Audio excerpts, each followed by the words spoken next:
everybody, and welcome to part 3 of our Mandalorian breakdown, where we're doing 2 episodes at once. I'm your host, Pappy, coming to you from Louisville, Colorado, and luckily, I think we're able to take our time a little bit more on this week for Chapter 5, The Gunslinger, and Chapter 6, The Prisoner. Let's go ahead and introduce our host. Let's go west to east, good old-fashioned style, and we're actually going to get this episode out a lot sooner than usual. We've been recording these the Thursday night before the next episode comes out. Not smart. Not smart, not great for good old-fashioned SEO. But what I want to talk about is something that's going to get a lot of traction on the internet, Rise of the Skywalker. Go ahead and say who you are, where you're recording from, and your hype level, defined on any Big Dumb Movie rating scale for Rise of the Skywalker. Let's start with the creator of Big Dumb Movie, the newest full-time member of our podcast, Korey. Why don't you introduce yourself? Well, I'm Korey, recording out of Simi Valley, California.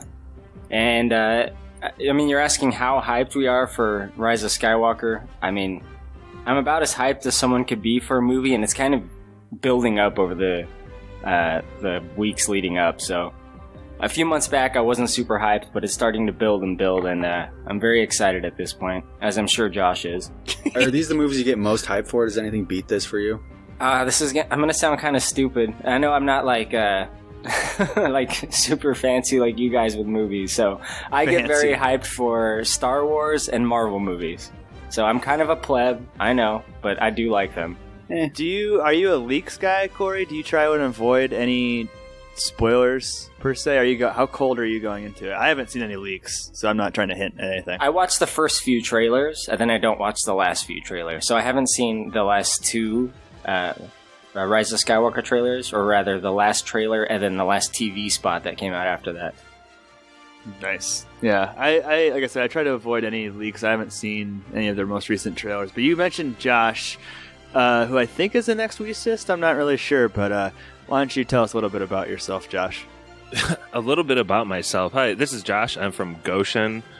I feel like it's telling that you asked such a loaded question at the beginning of this Mandalorian pod. That's really tough. Hype level, for me, as you know, Pappy, staying real tepid, lukewarm, same temperature as the inside of a tauntaun. And I think that, for me, bringing it any higher than that is setting myself up to fall.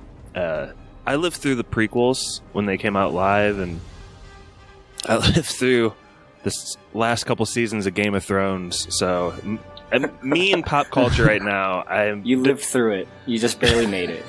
Yeah. Josh survived. That's actually what the show Chernobyl's about, me getting through all this pop culture disappointments. It should be called Goshen. Oh, man. Korey, why are we fancy? What are you even talking about? I don't know. You guys are more, into highbrow cinema. Yeah, when Brett Ice chooses Pirates. a movie, we usually choose Fast and Furious. I look at Pappy's letterbox and it's like some fucking 1946 random movie, and it's like 4 stars. The execution of emotions on display was completely, I don't know. You guys are fancier than me. I have a way with words, like you just said. I'm very articulate. Josh, I wanted to ask you one other thing, though, real quick. I think it's been kind of a shitty week to be on Twitter because all of the Last Jedi stuff's been raising its ugly head in that debate again. Just out of pure curiosity, have you ever listened back to our Last Jedi episode? That's one chapter of spoilers. Not that it was a bad episode, but I just have no desire to re-listen to it. You should. It's not ugly. I think we're pretty open-minded.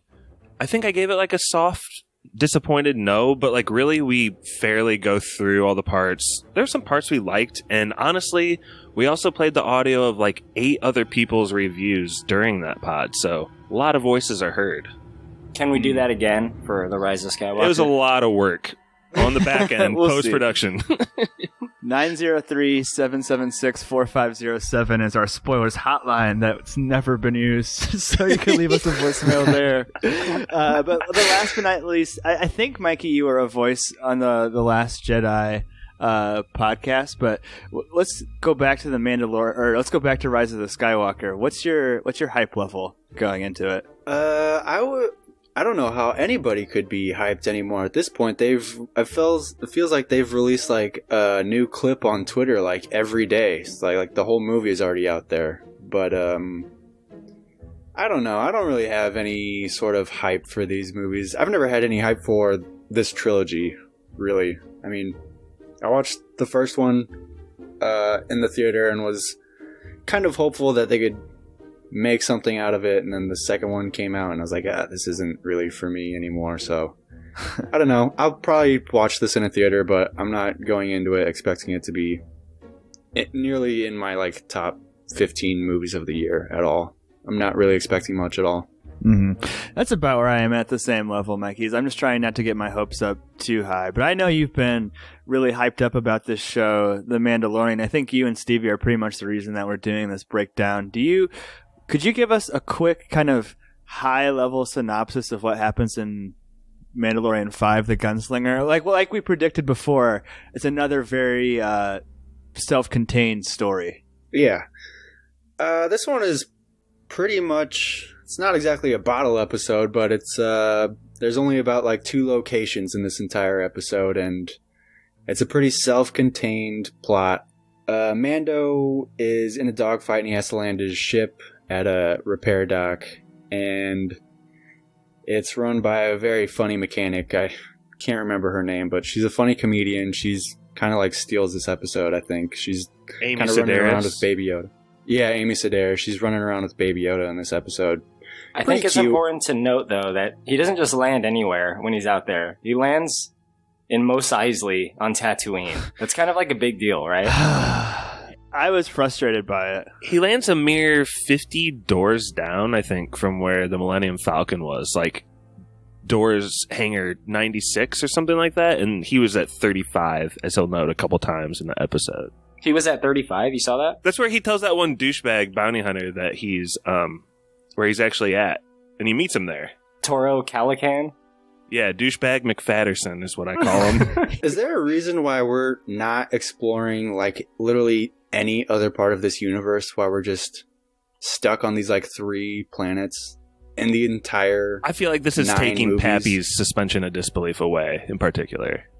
It really pissed me off, like, frankly. Like, I don't understand why Tatooine has to have so much importance in this universe. And, like, previously, The Mandalorian had been doing such a good job of, like, just showing us different locations, and even though like we were a little confused on where 1 and 2 were, and we talked about the Jawas, like at least that was apparently a different planet, and we learned more about the Jawas that they can travel. Korey, did you like seeing Tusken Raiders and being back here on Tatooine and the same cantina?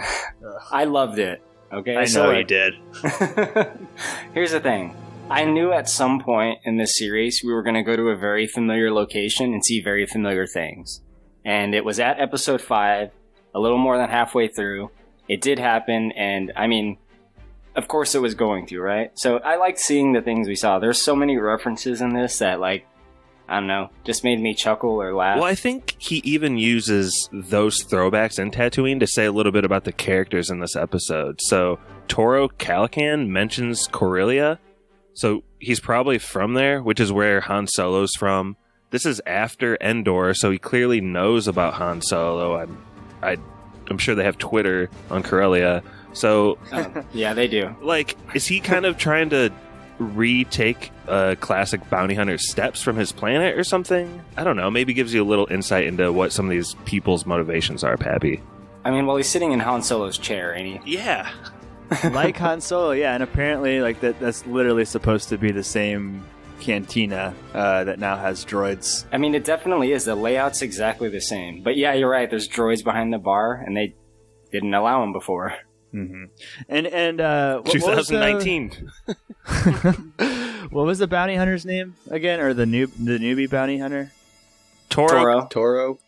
Can we please call him douchebag McFatterson?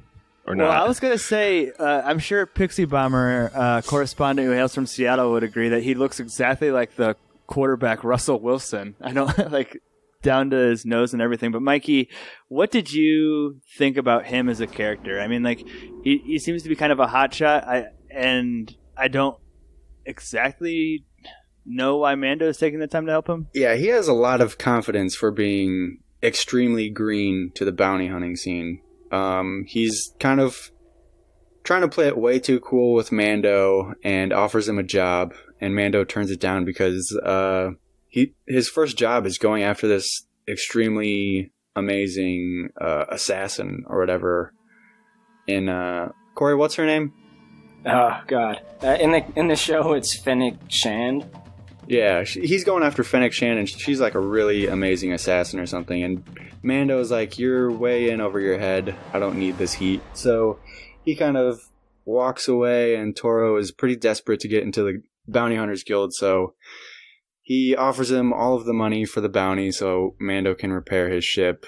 And Mando takes the job, and he kind of explains to Toro that he's going to be in charge of this thing, and he's going to show him kind of the steps of how to go about being a bounty hunter. When he accepts this job, though, here's my question to you guys: is he this dumb and wanting to like help out because he feels bad for young people, or is he gonna double cross this guy at the end? He needs to get his ship repaired. He went into the cantina looking for work, so he's got no money, and he's like stranded on Tatooine right now. He has to do this job. He's just trying to get paid. That makes a lot of sense. I am a little bit confused about his motivations, I guess. So maybe we'll talk about this a little bit more in 6. Like, sometimes he kills people. Sometimes it seems like he doesn't want to kill people. He's a little bit all over the place there. But one of the things that really stuck out to me from the battle sequence is the mention of the words high ground. Did anybody else catch that? Oh, I mean, of course. How could we not? But apparently Mandalorian's armor is impenetrable. Like, he gets sniped with a sniper rifle multiple times to the chest, and nothing happens. He's basically a superhero in that way. Did that bother anybody else, that he seems to be a little bit too invincible? Like, what are the stakes if a sniper rifle doesn't kill him? He says his armor held up because it was like so far away, but then when they get closer, it still holds up. It still holds up. Oh, does it? Does she shoot him again? Yeah, I mean, he has the awesome armor. I'm not complaining. I mean, that's kind of like all the bounty hunters. What's his face? Boba Fett. His armor was all screwed up because he got shot so many times. But I think it just comes with the territory of being a bounty hunter. That's a really good point, Pappy. It reminds me of kind of the quandary of Superman, the Man of Steel. Like, what's the point of his comic if he can never be hurt? But Kryptonite is part of that world, and little baby Yoda is also green. He's the Kryptonite of the Mando, I think. That's really the way to his and our hearts, if we're being honest about it. Yeah, that's true. And I wasn't a huge fan of the Baby Yoda sequences in this. The mechanic who we were talking about, when she discovers Baby Yoda, that to me was the worst scene of this whole series so far. Like, it's extremely drawn out. There's like 35 or 40 seconds uninterrupted of her just like rocking Baby Yoda and being like, "Oh, hi," like talking to it. And then it ends with that like classic Star Wars like wipe fade, or what's that transition called, Josh? Am I saying that right? You know it's not a fade, it's just a wipe. A wipe. It ends with that like classic Star Wars wipe, and like when that happens after something cool and epic, it looks awesome. But when it happens after someone like baby talking Baby Yoda for 30 seconds, it seems really, really lame and trite and amateurish. That must have been really loud in your big old ears. Yeah, I have said that to my dog before, though. I did like that. I mean, I don't know. Like, what really happens here at the end? Does anyone remember? I know that the rookie assassin is a little bit. He's too easily convinced that Mando is worth more. But does anyone remember how this episode wraps up? Yeah. So they do acquire their target, and she gets left alone with Toro for a little while, and convinces Toro essentially to turn in the Mandalorian instead because he turned on the Bounty Hunters Guild. So he just shoots her, and he does decide to do that. They have kind of a standoff there at docking bay that the Mandalorian ship is at, and Toro gets the drop on the Mandalorian. But Mandalorian uses something from earlier, those flash grenade things to like. Oh yeah. I guess, temporarily distract him, and then he gets shot, right? Yeah, and that Toro's reason to backstab Mando is kind of like why I brought up that question earlier. If he's going to get into the guild, which Mando is helping him do, he's going to necessarily find out that Mando is like the most wanted of the guild. So it was just like a matter of time before this information came to light, and Mando left him alone with a woman who had information about that. It seems... In episode 6, we find out he's been doing this for a long time, but when that happened, maybe kind of to your point, Pappy, him being all over the place, I was like, maybe he's been underground living like a rat with the other Mandalorians, like not doing actual stuff his whole life. Yeah, I guess so. And like, where does the money come from that he pays the mechanic at the end then? Like, was that from, did he just rob one of the bodies? Because he dumps all that money in her hands, and she's like, oh, that should cover it. So the editing isn't super clear, but he does take something off of Toro's body. Okay. I'm not sure if it's like the sack of Imperial credits or whatever. Because it seems like he gets the credits out of like his own like bag. Yeah, that was just a little confusing to me. And I don't understand what to Josh's point, what the order of operations would have to be. Like, would he have to just like hang back while the other dude turned in the body and then he comes back with the credits? It just doesn't seem like a good plan. But yeah, that was a good amount of discussion on Chapter 5. But I know there were a bunch of other like little references and stuff. Did you guys have any other anything else you wanted to talk about from the Gunslinger? The Tusken Raiders. So there's a part when they're going to track down Fennec Shand and they see some Tusken Raiders. There's a moment that's pretty much straight out of A New Hope where Toro is looking through his macro binoculars and he's like looking through a distance and he sees that there's Tusken Raiders kind of far away. And then when he puts them down, they're standing like right to the side of him. Mm-hmm. That same thing pretty much happens to Luke. Except here, the Mandalorian busts out his awesome ASL hand signaling language. I was actually just going to ask you about that, Josh. Like, the relationship that we've had with the Tusken Raiders has really evolved over the course of these films. It's almost like we talked about in Frozen 2. There's some more deafness dealing with the indigenous people issue. Yeah, these are some super woke Tusken Raiders, and Mando is like seeing that they're natives of the land, and like, you know, for him it's really easy to give him Toro's binoculars for passage, but at least he manages to keep the peace here. One other note I have on the episode, Pappy, is after what's her name, the Fennec Shand, after she like dies, she's played by Ming Na Wen, by the way, but there's like a shadowy figure that comes to her body later, and I'm just saying, I kind of thought that looked like Darth Maul. What do you all think? Well, the person had legs, so I don't think... Yeah, that was interesting. I don't know what that was implying, but for this assassin being so awesome, we don't really get to see much of her in action, so it's kind of disappointing. I hope she's not dead and kind of makes a comeback. Darth Maul would know how to bring someone back from the brink. Well, the popular theory is that it's Boba Fett. Oh. So Boba Fett was last seen on Tatooine in Return of the Jedi, where he fell in a Sarlacc pit.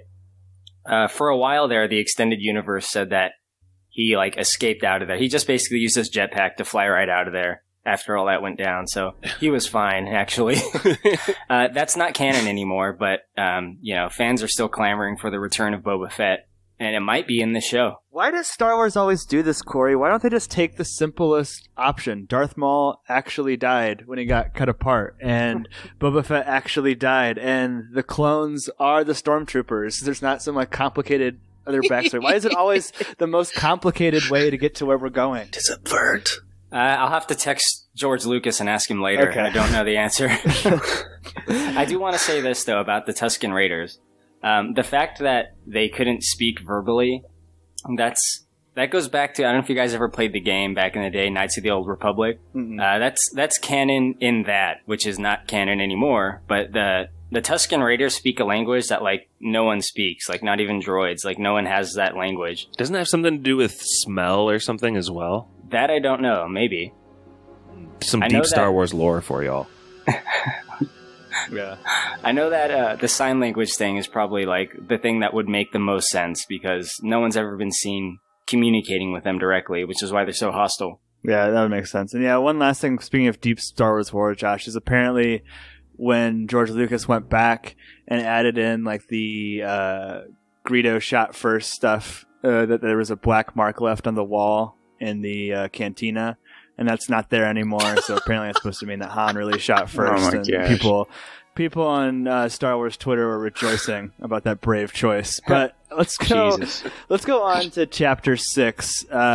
This is another kind of classic setup for a TV show or a movie. It's the gotta break out the prisoner heist episode. We got our friend old Billy Redbush in here. Mikey, what kind of happens here in episode 6? Give us another quick high level rundown, and we'll jump in as we have some stuff.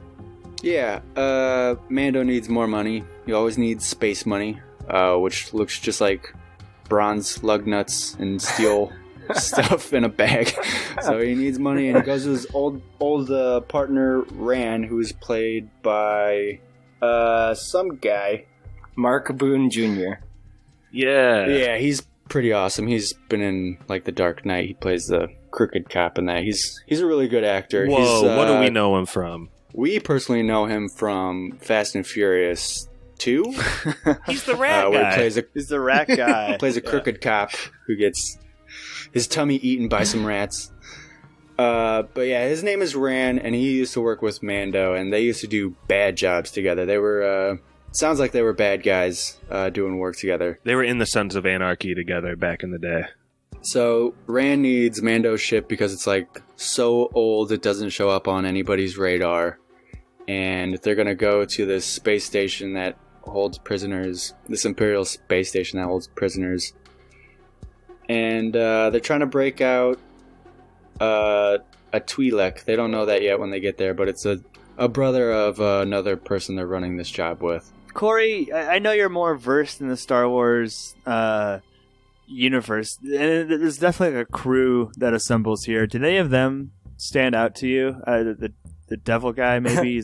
I forget what you called him. Hellboy. Yeah, his name's Berg. He's played by Clancy Brown. He's a Deveronian.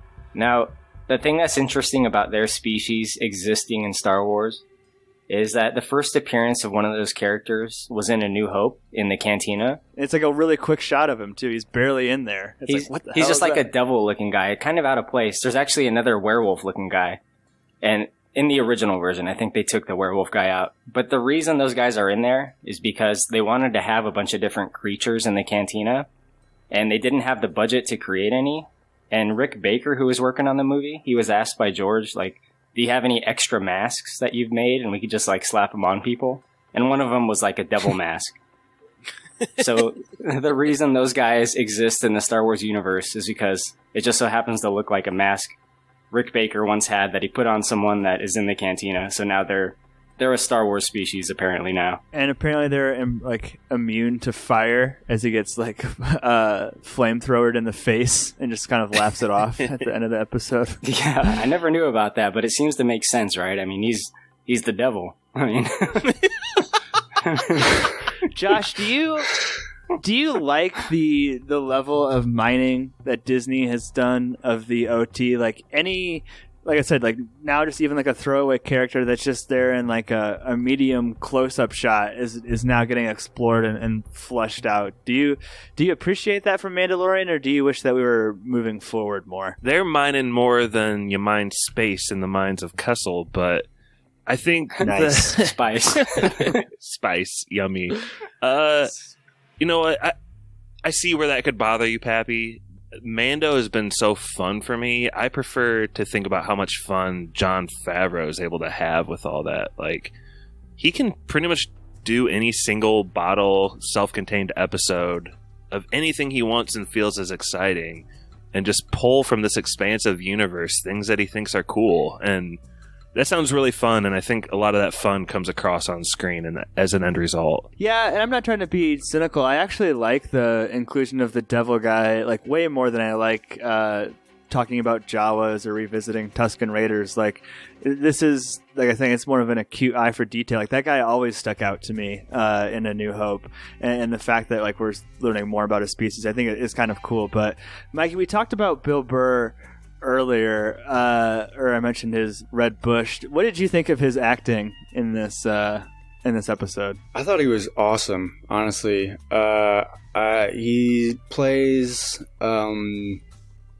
he ends up saying that he used to be an Imperial sharpshooter, and he plays kind of like this gruff, kind of wisecracking soldier who's like Rand's right-hand man now. He's the guy who took Mando's place after Mando left Rand, partnering up.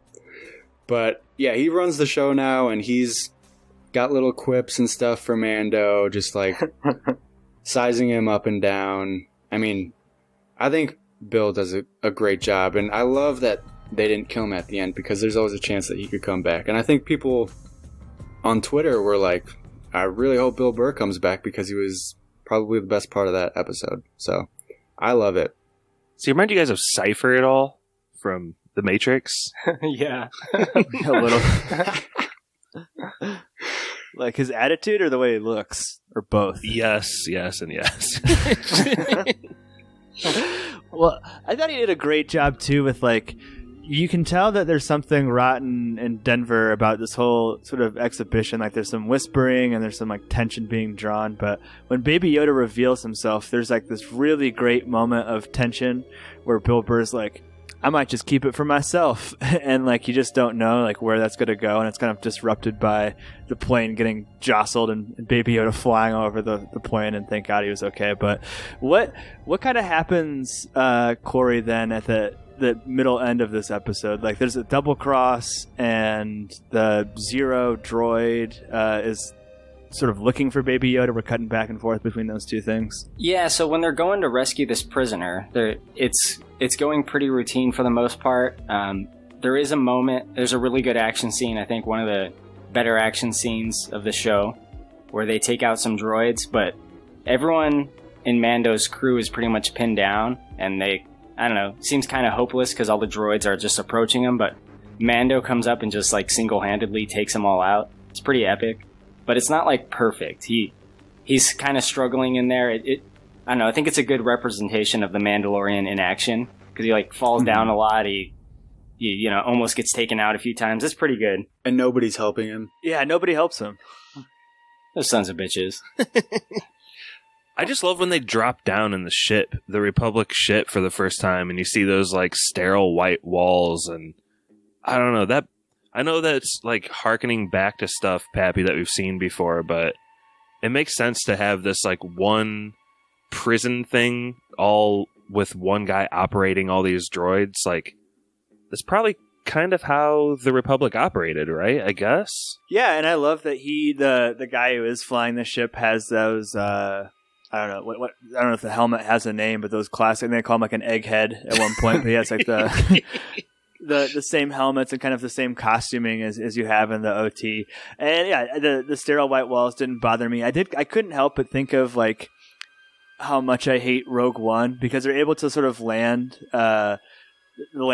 their pirate ship on this giant Imperial prison ship, and I feel like that's the kind of thing that, like, Rogue One was based upon. Like, how were they able to do that? Like, what was the flaw in the system that allowed them to do that? I don't know. It just seemed like they were able to get on the ship a little bit too easily. Speaking of that, but sorry, Korey, you were talking about the end of the episode. What kind of happens here at the very end? Let's just argue about Rogue One for a while. I've changed my mind. I would gladly. All right, no. So if they're going through the ship, they do eventually get to the prisoner that they're there to rescue. He is Xian's brother. Xian is the female Twi'lek, who was also Tonks in the Harry Potter movies. But anyway, her brother is Quinn. But as soon as they rescue him, they just betray Mandalorian, and you know it's coming because they're pretty shitty the whole time. Even at one point, they, like, say they're going to take his helmet off, and Bill Burr has a pretty funny joke that maybe he's a Gungan underneath there. But, what was that? Are they racist against Gungans? I mean, aren't we all? I think everybody in the universe knows that they're idiots. He never takes off the helmet. This is the way. Huh. I wonder what you look like under there. Maybe he's a Gungan. Is that why you also don't want to show your face? In real life, I'm wondering if like Bill Burr had any idea what he was saying at all. It's like when he's looking at the script. I was talking to someone else, and they made that same point, Mikey. Yeah, it's just like if he even knew about the Jar Jar Binks thing, that he was like saying a Jar Jar Binks joke or whatever. I just find that kind of interesting. Why, is he outspoken about not having seen Star Wars? No, it's just Bill Burr is such an old, angry, redheaded man. He's he hates everything. It's like I doubt he's seen a Star Wars.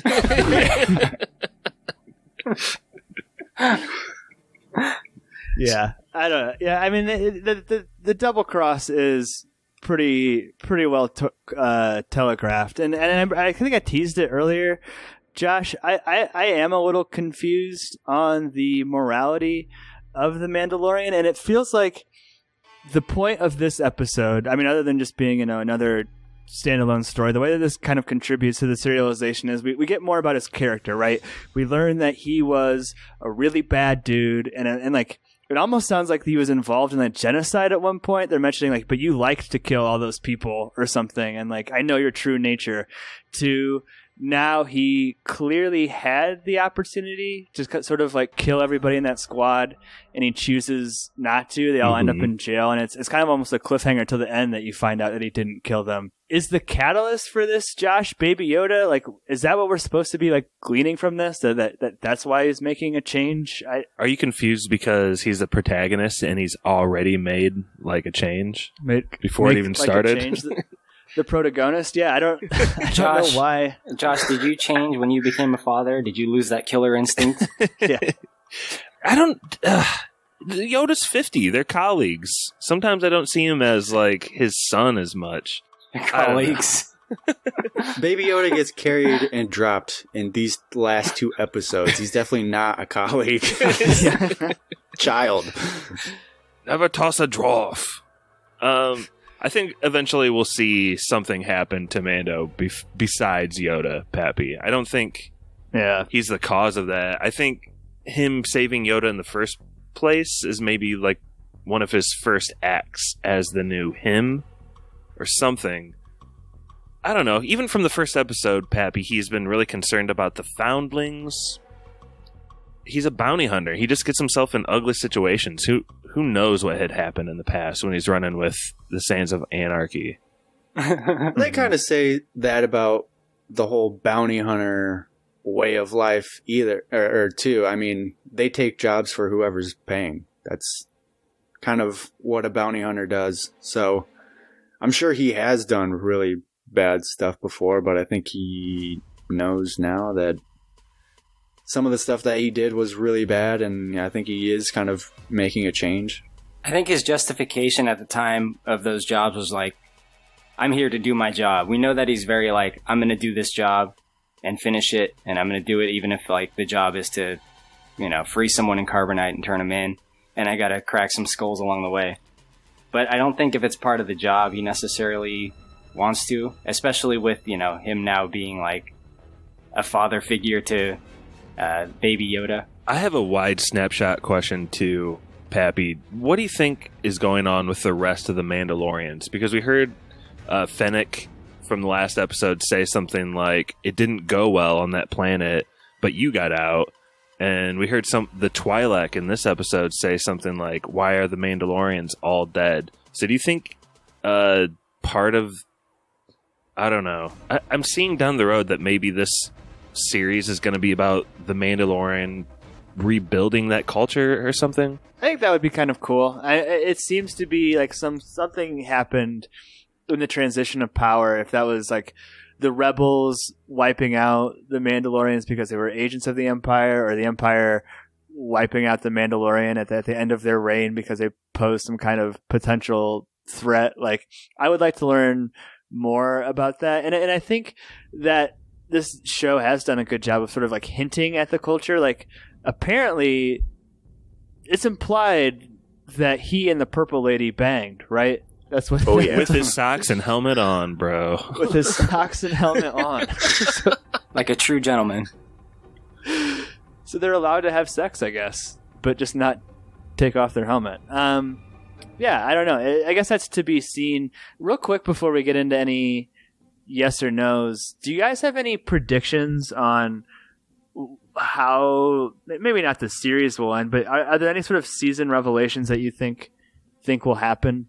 I really think that we'll see his helmet get taken off potentially by the end of the season, but I don't know if you guys had any other sort of wild ass guesses. I think it would be risky to go that route, because if he loses his helmet, he can't be a Mandalorian anymore. Like, he can't put it back on, I think. And then what's season 2? You know, he's not the Mandalorian anymore. It's something else. I joked a couple episodes ago with Mikey that this show isn't called Baby Yoda. It's called Mandalorian.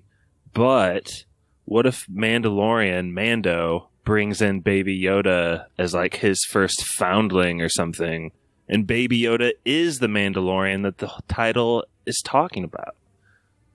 So maybe next season, like maybe the Mandalorian as we know him, Boba Fett looking dude in the suit, isn't even the main character we're following. If Baby Yoda becomes a Mandalorian, I just hope he gets like a helmet that has like the ears on the helmet.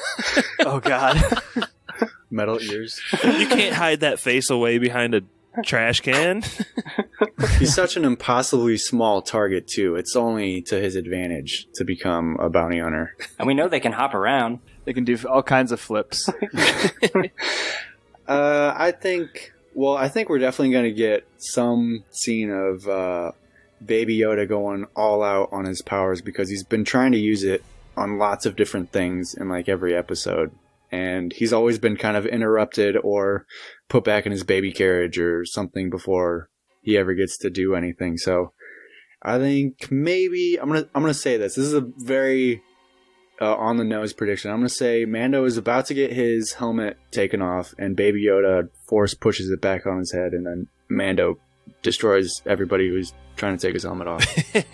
Love okay, it. that sounds fucking cool. I got one. I actually really like. I got one last thing here. It's not really a theory. It's a note I found, and it's that Dr. Pershing, who's the scientist that is doing those experiments on Baby Yoda earlier with Werner Herzog,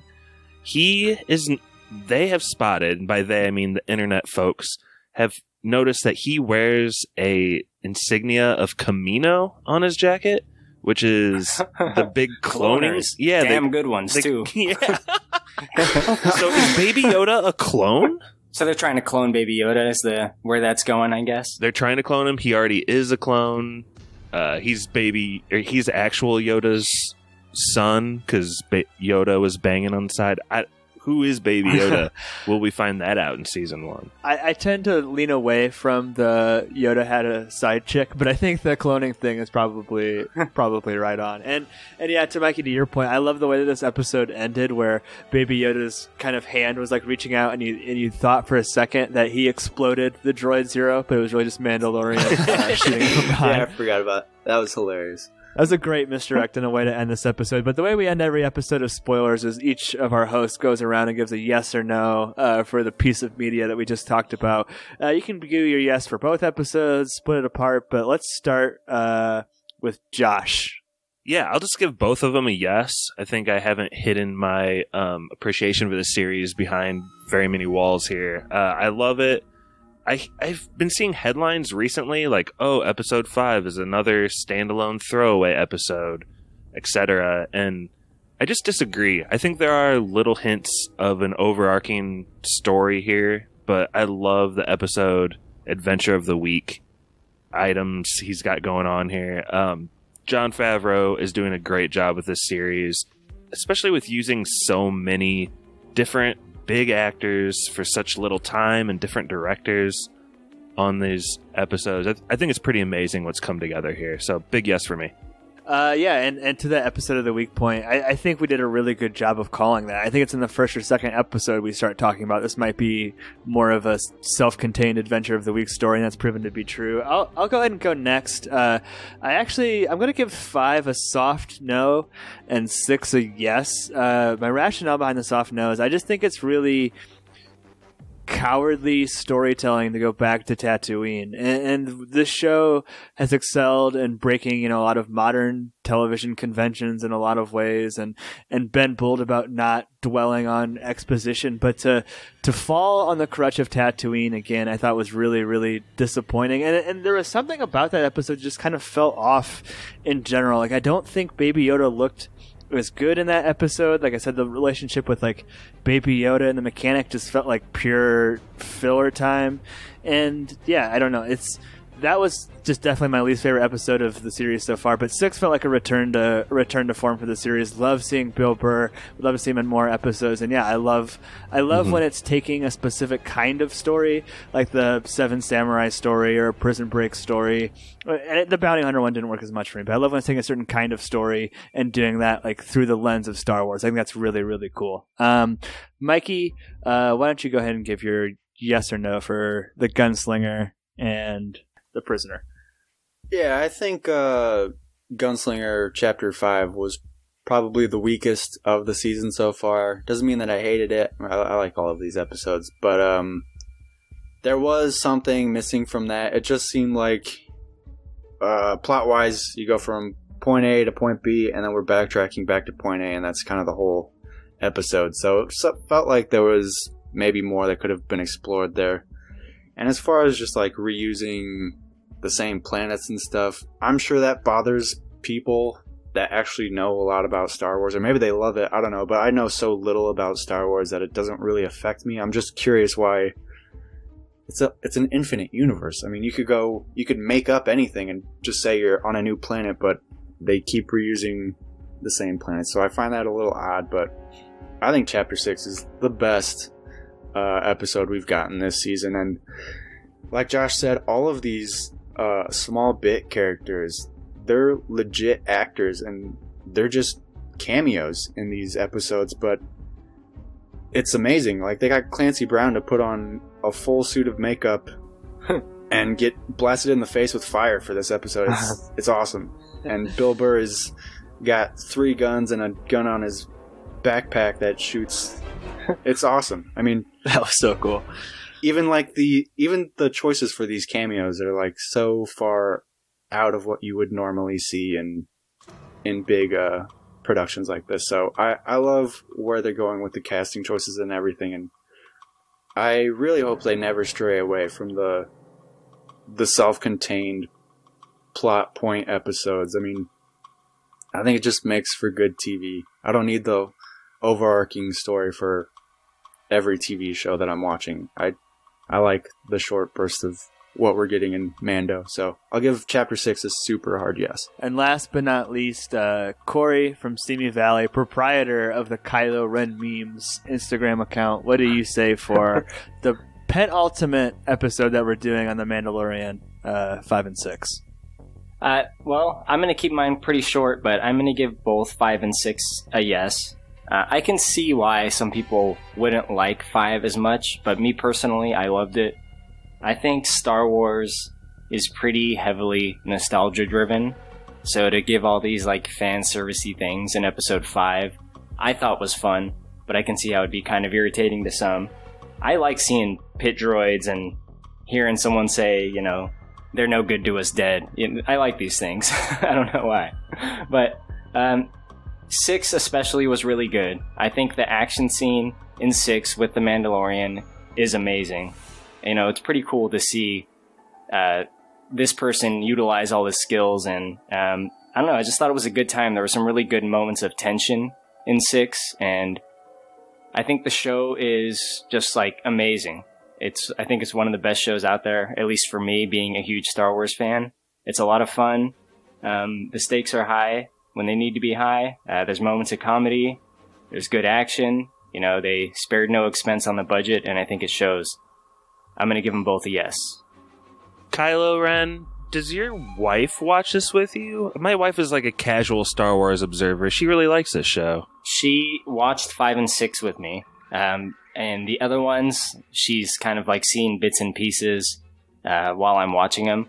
She's a big fan of Baby Yoda. I'll say that. When they were As are we all. When they were dropping down to Tatooine, I go, wait, they're going to Tatooine? Kind of to Pappy's whole point. And she goes, no, they said Mos Eisley on the intercom. And I was like, stupid. That's just a city on Tatooine. Get your facts right, woman. This is a man show. Coming down the pipeline will be a totally non-condescending review of Rise of the Skywalker, I'm sure. Along with, we got the Lord of the Rings stuff coming out. Kiss Kiss Bang Bang was our last episode of the movie game, so check that out. And like I said, if you want to leave us a voicemail, you can call our number, 903-776-4507. We might play that on the Rise of the Skywalker episode, but you gotta like sit through and let it ring, and then it has like a generic voicemail outgoing message. It's really sketchy, but if you sit through it, we'll play it on the episode. There's like a 5-minute process. You really gotta get through it. Yeah, and it's got like a voicemail like cutoff too. So we've had people try and leave us like 10-minute messages before, and it's like there's only a minute of it showed up. So yeah, keep it short and sweet. But that was spoilers. Thank you for listening, and take it away, Spoilerman. Spoilerman here. Our email is podcastspoilers@gmail.com. Twitter is @spoilers_pod. Our Instagram is podcastspoilers. It's lit. Josh Hensley from the Rutabaga wrote our theme song. Our spoilers hotline is 903-776-4507. That's 903-SPOIL07. Please support this podcast by leaving us an iTunes review.